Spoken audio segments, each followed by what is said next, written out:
Hello बच्चों, चुके हैं आपके VTS विश्वास बैच को लेकर।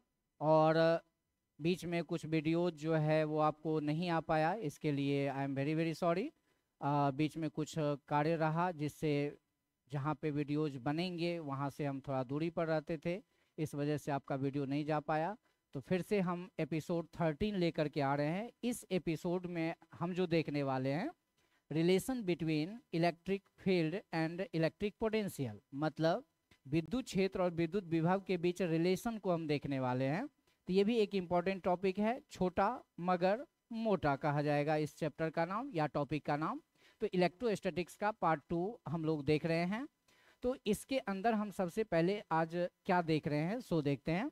तो कुछ थ्योरी के बारे में समझते हैं। मतलब हम क्या देखेंगे, आपको हमने कहा था कि अगर हम यहाँ से बात करें कि विद्युत विभव और विद्युत क्षेत्र के बीच संबंध देखना है, तो हम लोग विद्युत क्षेत्र को क्या चीज से इंडिकेट करते हैं, ई से इंडिकेट, सॉरी, विद्युत विभव को हम क्या चीज से इंडिकेट करते हैं, अगर बात करें तो भी से इंडिकेट करते हैं। और विद्युत क्षेत्र को क्या चीज से इंडिकेट करते हैं, ई से इंडिकेट करते हैं। तो वही कहता है कि इसके बीच क्या रिलेशन है उसको हमको समझना है। हम एक छोटा सा चीज समझने की कोशिश करते हैं कि मान लीजिए अगर यहाँ पे प्लस कोई चार्ज है क्यू, और यहाँ से आर दूरी पर, कितने दूरी पर, आर दूरी पर अगर कोई बिंदु मान लीजिए यहाँ पे पी है, और हम आपसे अनायास ही पूछ बैठे कि बताओ ये पी पर विद्युत क्षेत्र या विद्युत विभव क्या होगा, तो आपका आंसर आना चाहिए। मतलब हमने कहा कि ई बराबर वाट और भी बराबर वाट, तो आपका आंसर आएगा कि सर पॉइंट चार्ज के लिए, यानी कि फॉर पॉइंट चार्ज भी का जो वैल्यू होता है वह होता है 1/4πε0, क्योंकि यहाँ पे माध्यम क्या है, हवा है। तो Q आवेश से R दूरी पर जो विभव हो जाएगा, पहले तो 1/4πε0 लिखेंगे इंटू Q जितना चार्ज है बटा R, ये स्क्वायर नहीं है, ये खत्म है, तो R हो जाता है। इसको मान ली इक्वेशन फर्स्ट, ठीक है। फिर आगे बढ़ते हैं, फिर पूछे कि अच्छा विद्युत क्षेत्र बताओ। तो फॉर पॉइंट चार्ज के लिए विद्युत क्षेत्र का फॉर्मूला क्या हो जाता है, 1/4πε0, जितना चार्ज होता है वो देते हैं, जितना दूरी होता है उसका स्क्वायर देते हैं। ये हो गया इक्वेशन सेकेंड। क्लियर है यहाँ तक। अब अगर आगे की बात करते हैं, इस दोनों के बीच रिलेशन चाहिए, तो रिलेशन का मतलब कुछ ऐसी कड़ी को पकड़ना पड़ेगा जो कि अगुआ का काम करेगा। दो परिवारों के बीच ऐसे लोग आते हैं जो जिसका दोनों से कनेक्शन हो। तो यहाँ पर हम देख रहे हैं कि भी और ई के बीच में दूरी एक फेज है जो कि आपको जोड़ने का काम करेगा। तो हम लोग यह मान लिए कि भी जो है वह किस पर डिपेंड कर रहा है, आर पर डिपेंड कर रहा है। तो भी समानुपाती क्या है, 1/r। अब कहता है कि अगर इसको हम दिखाने की कोशिश करते हैं, इसको दिखाने की कोशिश करते हैं तो क्या हो रहा है सो देखिए कि now DC of equation first, थोड़ा सा आप गौर कीजिए, इक्वेशन फर्स्ट हम किसको मान रहे हैं, इसको मान रहे हैं। तो भी जो है वह आर का फंक्शन है, तो हम चाहते हैं कि भी को डिफ्रेंशिएट करें किसके रेस्पेक्ट में, आर के रेस्पेक्ट में, अपने आप सब कुछ मामला ठीक ठाक हो जाएगा। तो DC of equation first with respect to क्या, आर। तो एलएचएस को आर के रेस्पेक्ट में करेंगे तो डिफ्रेंसिएशन का मतलब क्या होता है कि डी वी बटे डी आर बराबर, आरएचएस को भी करेंगे तो आरएचएस में क्या लगाना पड़ेगा, डी, बटा में क्या देना पड़ेगा, डी आर। इसका मतलब डी, और ये पूरा लिख देंगे 1/4πε0 क्यू बटे आर, और साथ में क्या हो जाएगा, बटा में डी आर। डीसी का मतलब यही होता है, डिफ्रेंसिएशन कर रहे हैं हम लोग। अब कहता है डिफरेंशिएशन का लॉ कहता है कि जो कांस्टेंट होता है वो बाहर जाता है, तो ये दोनों जो है कांस्टेंट होकर के बाहर चला जाएगा, अंदर में क्या बचेगा, 1/r। 1/r का डीसी आर के रिस्पेक्ट में होता है -1/r²। ये रट्टा मार लीजिए।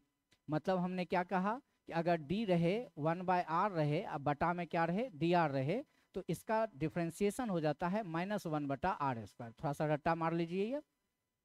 अब -1/r है। अब आगे अगर हम बात करने की कोशिश करते हैं तो देखिए क्या हो गया। तो यहाँ पे एलएचएस में क्या आया था, देखिए DV upon D R. RHS में आया ये, इसको माइनस को बाहर कर लेंगे, इसको एडजस्ट करके लिखेंगे।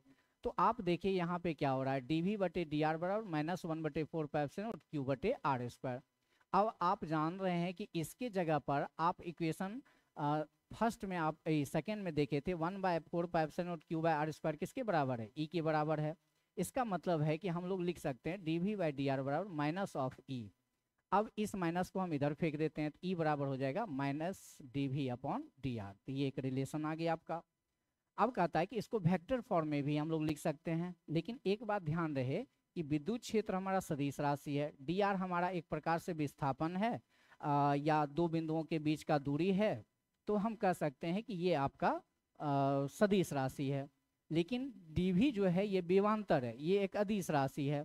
इसका मतलब हम इन वेक्टर फॉर्म लिखेंगे तो कोना कोनी गुना कर देते हैं, तो डी भी बराबर माइनस रख दिए, इसको गुना करेंगे। अब इसको जब आप गुना करेंगे तो दो ऑप्शन है, ये भी वेक्टर है, ये भी वेक्टर है। दो वेक्टर का गुना जो होता है दो तरीके से होता है, एक डॉट प्रोडक्ट, एक क्रॉस प्रोडक्ट।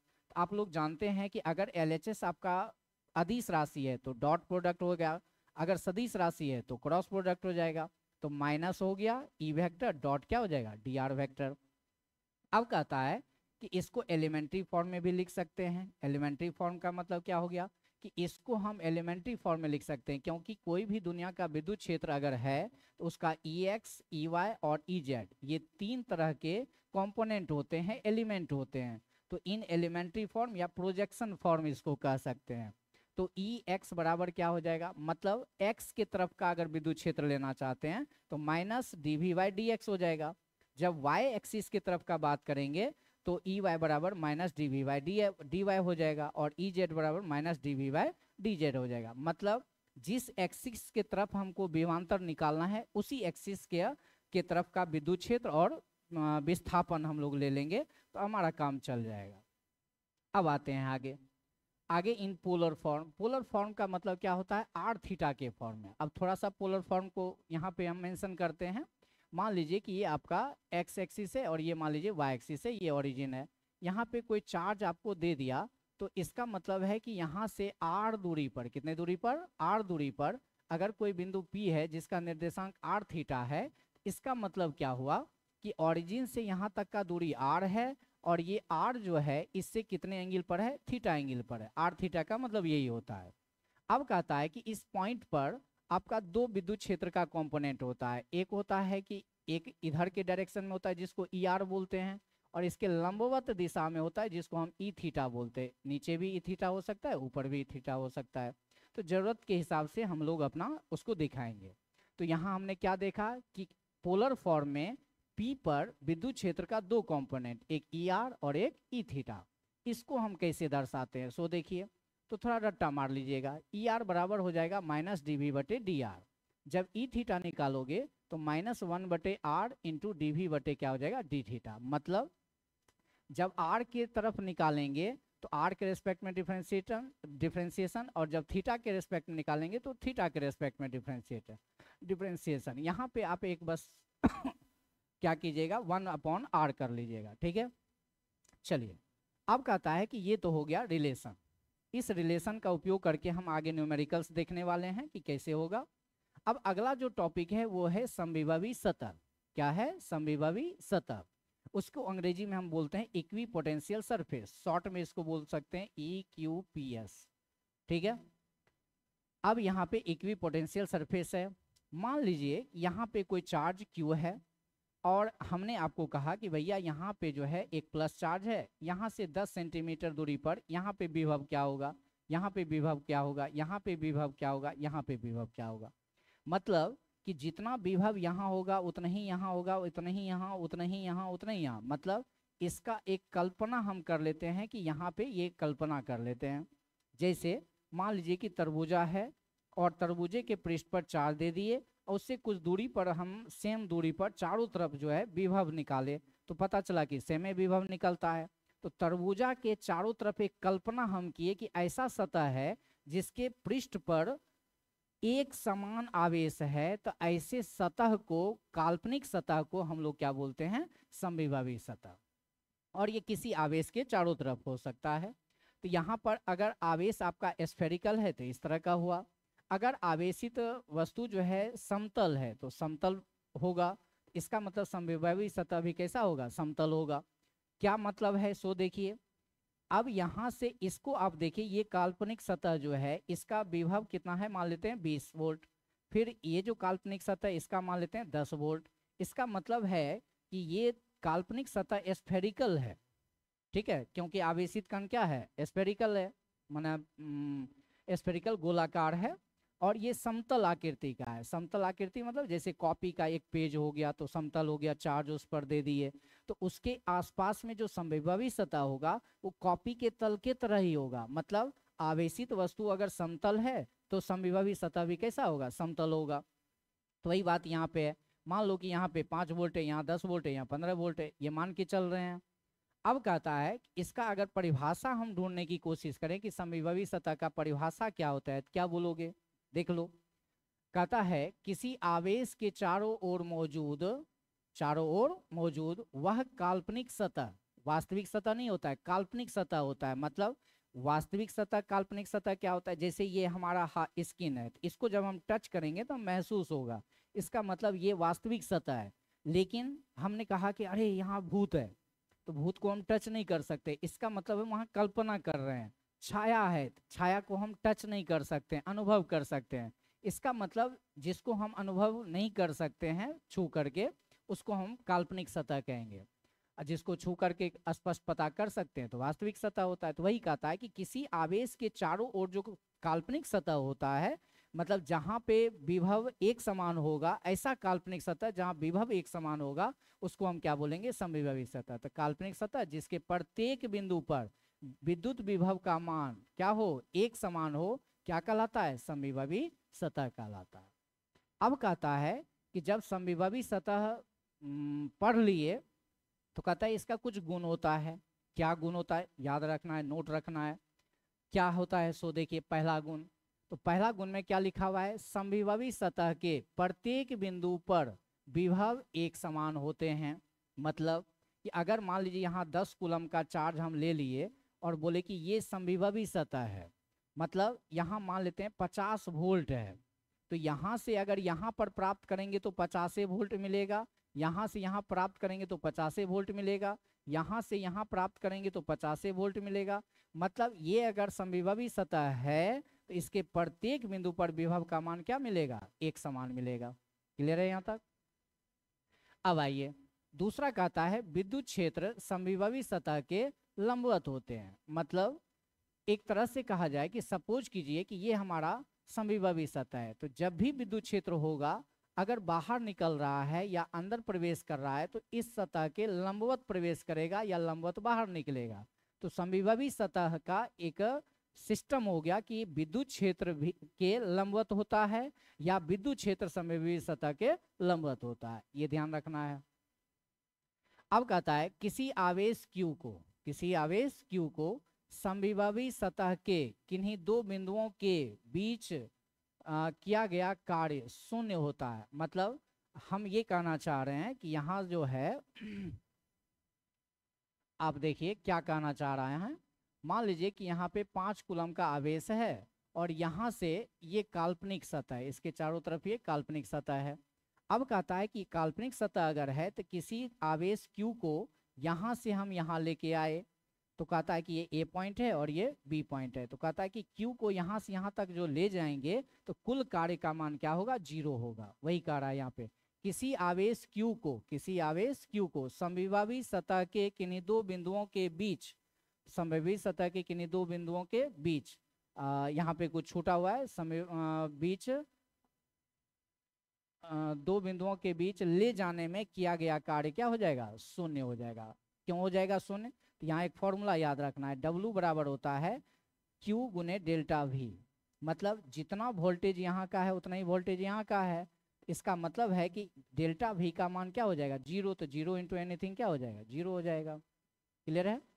मतलब कहीं भी इसको यहाँ ले आएंगे, इसको यहाँ ले आएंगे, इसको यहाँ ले आएंगे, तो कुल कार्य का मान क्या होने वाला है, 0 होने वाला है। इस बात को ध्यान में रखा जाए। अब आगे अगला कहता है चौथा, समविभवी सतह के किन्हीं दो बिंदुओं के बीच विभवांतर क्या होता है, शून्य होता है। अभी तुरंत बताए कि मान लीजिए कि अगर ये कोई चार्ज है और इसका ये समविभवी सतह है, तो यहाँ पर अगर 10 वोल्ट है तो यहाँ भी 10 वोल्ट होगा।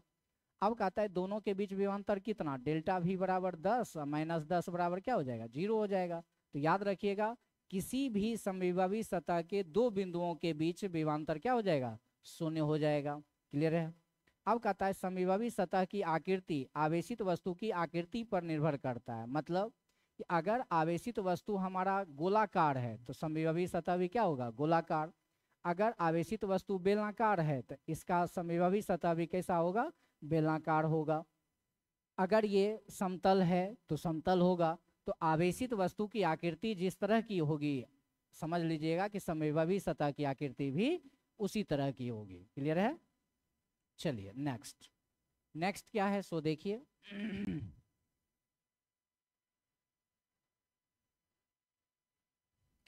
इसमें कहता है छठा में, किसी आवेश के चारों ओर अनंत समविभवी सतह होते हैं।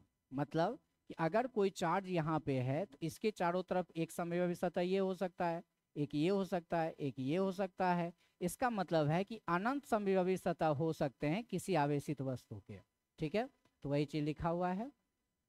अब क्या कर रहा है सो देखिए। मान लीजिए कोई चार्ज यहाँ पे Q है, यहाँ से यहाँ तक की दूरी जो है वह R1 है, और यहाँ से यहाँ तक की दूरी R2 है। यहाँ पर विभव, किसी चार्ज के कारण यहाँ पे कुछ विभव होगा, तो यहाँ मान लेते हैं VA और यहाँ पर मान लेते हैं VB। अब कहता है कि अगर विभवांतर निकाल रहे हैं, डेल्टा V निकाल रहे हैं, ठीक है, तो कहता है कि V final minus V initial. मतलब अगर आप A से कहाँ गए, B पर, तो फाइनल हो जाएगा B या इनिशियल हो जाएगा A। तो A से B पर जाने का मतलब है कि आप अंतिम जो बिंदु ले रहे हैं B और प्रारंभिक ले रहे हैं A, तो VB माइनस क्या हो जाएगा, VA। इसका मतलब डेल्टा V बराबर V final minus V initial. अगर आप B से A पर गए तो B से A पर अगर आए हैं तो फाइनल ये हो जाएगा, इनिशियल ये हो जाएगा। तब लिखेंगे हम VA माइनस VB। क्लियर है? जहां से चले, जहां को गए, तो जहां को गए फाइनल, जहां से चले तो इनिशियल। इस तरह से हम लोग अंतर निकाल लेते हैं। Just minute.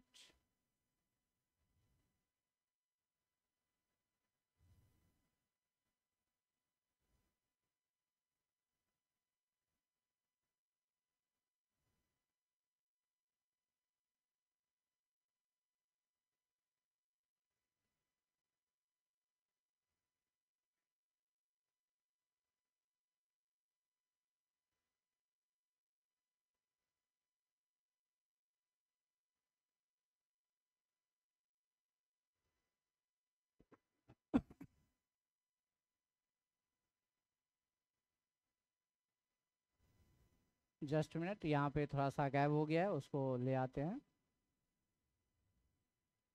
तो यहाँ पे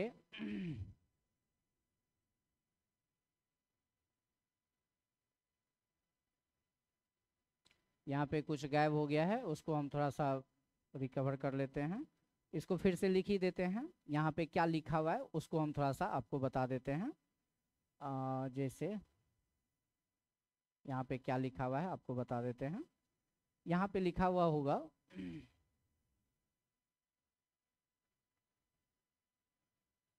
क्या लिखा हुआ होगा देख लीजिए। इसमें ये कहता है कि अगर मान लीजिए कोई चार्ज है यहाँ से यहाँ तक गया है तो कुल कार्य कितना होता है। सपोज दैट अगर मान लीजिए कि ये चार्ज है और इसके कारण यहाँ पर कोई पॉइंट A है और यहाँ पे कोई पॉइंट क्या है, B है। तो यहाँ पे हम कोई तीसरा चार्ज, मतलब ये Q चार्ज है, इसके कारण विभव है। एक आवेश को हम यहाँ स्मॉल q को B से कहाँ लाते हैं, A पर। इसका मतलब या तो A से B पर ले जाते हैं या B से A पर। तो कुल कार्य कितना होगा, मतलब इसके बीच में दूरी मान लेते हैं क्या है, R है। तो इस Q चार्ज को एक जगह से दूसरी जगह ले जाने में विभवांतर मान लेते हैं कितना है, डेल्टा V है।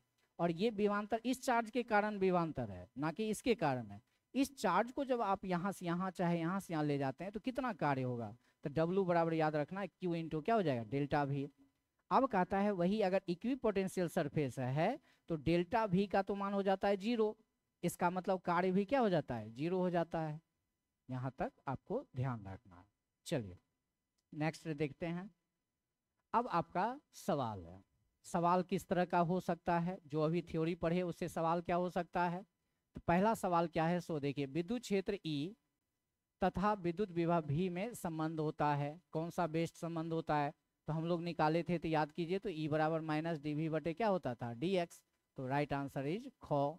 क मतलब कबूतर। अब कबूतर उड़ेगा, दूसरे क्वेश्चन पे जाके बैठेगा।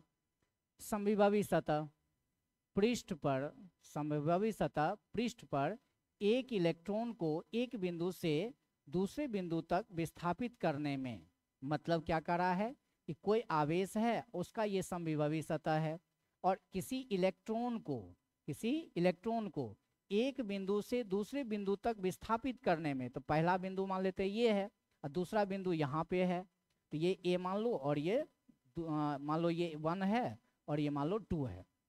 अब यहाँ तक कहता है क्या होगा, तो कहता है हम आपको पहले ही बता चुके हैं कि समविभवी सतह पर क्या होगा, कुल कार्य का मान क्या हो जाएगा, 0 हो जाएगा, 0 हो जाएगा।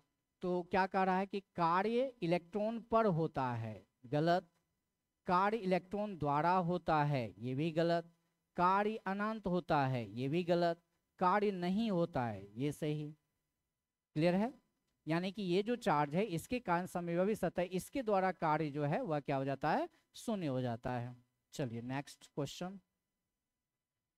नेक्स्ट क्वेश्चन वेरी इंपॉर्टेंट है, VBI का होल स्क्वायर। यदि V बराबर 2x माइनस 3x स्क्वायर हो तो x बराबर 2 मीटर पर विद्युत क्षेत्र होगा। ये 2 मार्क्स में भी पूछा हुआ है, मतलब डेटा चेंज है लेकिन थीम यही है। तो आप देखिए कि V किसका फंक्शन है, यानी कि विभव जो है वो किसका फंक्शन है, तो x का फंक्शन है। और आपसे पूछा जा रहा है कि विद्युत क्षेत्र बताइए कितने पर, x बराबर 2 मीटर पर। तो आप सबसे पहले क्या कीजिए, सिंस E बराबर अपने पास फॉर्मूला होता है -dv/dx, ये लिख देते हैं। और जब भी आपका x का फंक्शन रहे तो आप सबसे पहले -d और v के जगह पर जितना दिया हुआ है वो लिख दीजिए। क्या लिख देंगे, 2x माइनस 3x स्क्वायर। अब बटे में ये वाला dx लिख दो। तो आपका माइनस पहले से है, इसका डिफरेंशिएशन याद रखिएगा। तो डिफरेंशिएशन जो है याद रखिएगा कि x का dc x के रेस्पेक्ट में 1 होता है, तो 2 कांस्टेंट है तो 2 गुना 1 क्या हो जाएगा, 2 हो जाएगा। यहाँ पे माइनस है तो माइनस दे देना। 3x स्क्वायर का dc क्या होगा, तो पहले 2 को क्या करना, 3 से गुना कर देना, 2 तिया क्या हो जाएगा 6, और x पर एक जितना पावर रहेगा एक घटा देना, तो स्क्वायर में से घट जाएगा तो एक पावर बचेगा। तो एक पावर लिखने का तरीका x। अब कहता है माइनस को जब आप अंदर रखेंगे, x बराबर 2 मीटर पर बोल रहा है, तो इसलिए E at x is equal to 2, तो जहाँ जहाँ x है वहाँ 2 रख दो, तो क्या हो जाएगा, डायरेक्ट लिख देते हैं -2 माइनस माइनस प्लस 6 गुना क्या हो जाएगा 2, तो क्या हो गया 6 दुना 12 में 2 गया 10, इसका मतलब 10 हो गया। और ये विद्युत क्षेत्र निकला है तो इसका ऐसा ही मात्रा क्या होता है, वोल्ट पर metre. This is the right answer. और देख लीजिए कहाँ पे है, ये देखिए गो, ये आपका बहुत ही क्रिटिकल है और ये 2 मार्क्स में भी पूछा हुआ है। जब आप देखेंगे ये सवाल उससे भी खतरनाक, बहुत ही अच्छा सवाल, बहुत ही टेक्निकल सवाल। क्या कर रहा है, सो देखिए, यदि कोई विद्युत क्षेत्र E बराबर 2x माइनस 5 वोल्ट पर मीटर हो तो x बराबर -1 टू x बराबर +2 मीटर के बीच विभवांतर ज्ञात करना है। -1 मीटर से 2 मीटर के बीच विभवांतर ज्ञात करना है। तो देखिए, तो E किसका फंक्शन है, x का फंक्शन है, मतलब x वेरी करेगा तो विद्युत क्षेत्र वेरी करेगा।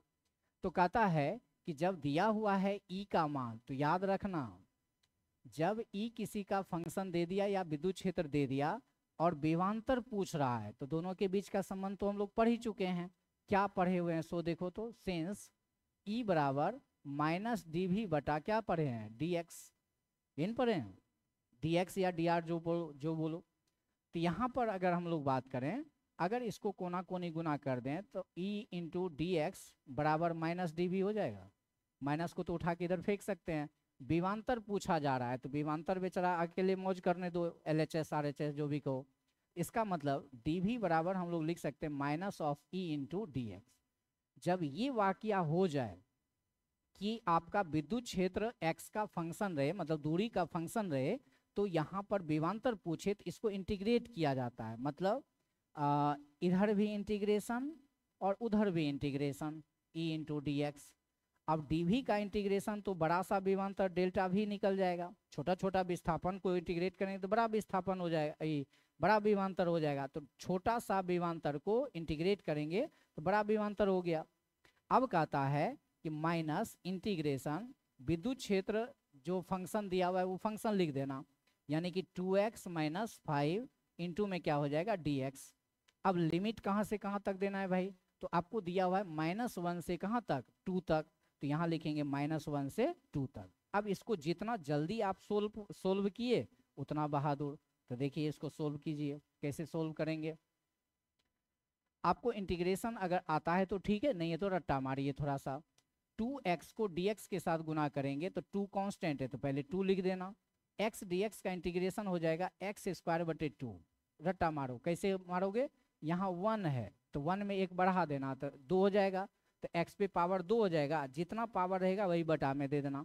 तो 2 × x² क्या हो जाएगा 2। अब -5 तो कांस्टेंट है, dx का इंटीग्रेशन होता है x। इसका मतलब है कि आप इसका इंटीग्रेशन ये ले आए। अब लिमिट हो जाएगा क्या, -1 से कहाँ 2 तक, और लिमिट मतलब माइनस जो है ये बाहर में है। अब ये 2 और 2 क्या हो गया, कट गया है। अब ये माइनस पहले से है, x² की जगह पे 2 रखो तो 2 का स्क्वायर क्या हो जाएगा 4, फिर -5 दूना 10, 5 दूना 10, और ये पहले अपर लिमिट रखे। अब माइनस लोअर लिमिट, तो -1 का स्क्वायर +1 होता है, पहले तो माइनस दे दो तो +1 क्या हो 1 हो गया। अब ये -1 यहाँ जब दोगे तो माइनस माइनस प्लस, 5 गुना 1 क्या हो जाएगा +5 हो जाएगा। इस तरह से हो गया। अब आइए माइनस, ये कितना हो जाएगा -6, और 5 1 6 तो -6 हो जाएगा। तो माइनस माइनस 12, -6 क्या हो जाएगा -12। अब कहता है कि जब ये -12, एक मिनट कहीं पे मिसिंग तो नहीं है, -1 का स्क्वायर हो गया 1 हो गया, ठीक है, -1 प्लस, ठीक है, ठीक है, -6 यहाँ पे, ठीक है, -6 यहाँ भी हो जाएगा, ठीक है, बराबर हो जाएगा। अब ये -12, अब माइनस से गुना होगा तो क्या होगा +12, यानी कि 12 वोल्ट का विभवांतर है। अब यहाँ पे देखो क्या है, 2 वोल्ट है, गलत, ये भी गलत, 0 वोल्ट ये भी गलत, राइट आंसर इज इनमें कोई नहीं। क्लियर है। नेक्स्ट सवाल चलिए क्या कह रहा है, यदि विद्युत क्षेत्र y अक्ष की दिशा में हो, किस अक्ष की दिशा में हो, y अक्ष की दिशा में हो, तो समविभवी सतह होगा। अब ध्यान रखना है, मान लो ये हमारा x एक्सिस है, ये हमारा y एक्सिस है, और ये हमारा z एक्सिस है। कहता है विद्युत क्षेत्र जो है y एक्सिस में है, तो इसका मतलब है इसको छोड़ दोगे तो तल जो कहलाएगा xz तल कहलाएगा। क्या कहलाएगा, xz तल कहलाएगा। अब यहाँ पे कहता है कि अगर हमारा विद्युत क्षेत्र y तल में होगा तो याद रखना समविभवी सतह होगा xz तल में। तो देखो xz कहीं है, xz तल, this is the right answer. याद रहे अगर x एक्सिस में होगा तो yz तल में, अगर z एक्सिस में होगा तो xy तल में। ये रट्टा मार लेना, मतलब जो एक्सिस में विद्युत क्षेत्र होगा उसको छोड़ के जो 2 एक्सिस बचेगा उस तल में विद्युत क्षेत्र होगा। ठीक है, तो राइट आंसर ये हो गया। अगला सवाल देख लेते हैं। कहता है किसी अनंत आवेशित पतले चालक तार के कारण समविभवी सतह की आकृति होगी। कैसी आकृति होगी, तो भैया जब ये चालक तार होता है तो ये बेलन के आकार का होता है, इसके चारों तरफ समविभवी सतह जो होगा वह कैसा होगा, बेलनाकार होगा। इसका मतलब गोलाकार नहीं, बेलनाकार सही, वृत्ताकार गलत, नन भी गलत। तो राइट आंसर इज ख। ख मतलब खरगोश। यानी कि बहुत तेजी से बढ़ते हुए आप एपिसोड 13 को खत्म कर चुके हैं, हम अब आखिरी पड़ाव में हैं, that means thanks for watching videos. ठीक है, तो अब नेक्स्ट जो एपिसोड होने जा रहा है 14, वो सबसे महत्वपूर्ण है 2 मार्क्स के दृष्टिकोण से, ऑब्जेक्टिव के दृष्टिकोण से, 5 मार्क्स के दृष्टिकोण से, मतलब इलेक्ट्रिक डायपोल, विद्युत द्विध्रुव। तो विद्युत द्विध्रुव एक इंपॉर्टेंट टॉपिक होता है इलेक्ट्रोस्टैटिक्स से रिलेटेड। बोर्ड मॉडल के हिसाब से, चाहे वो बिहार बोर्ड हो, चाहे वह यूपी बोर्ड हो, चाहे वह झारखंड बोर्ड हो, कोई भी बोर्ड हो, सबसे इंपॉर्टेंट पार्ट होता है ये। ठीक है, तो मिलते हैं नेक्स्ट वीडियो में, तब तक के लिए ऑल द बेस्ट, हैप्पी रहें, स्वस्थ रहें, दुरुस्त रहें। जय हिंद।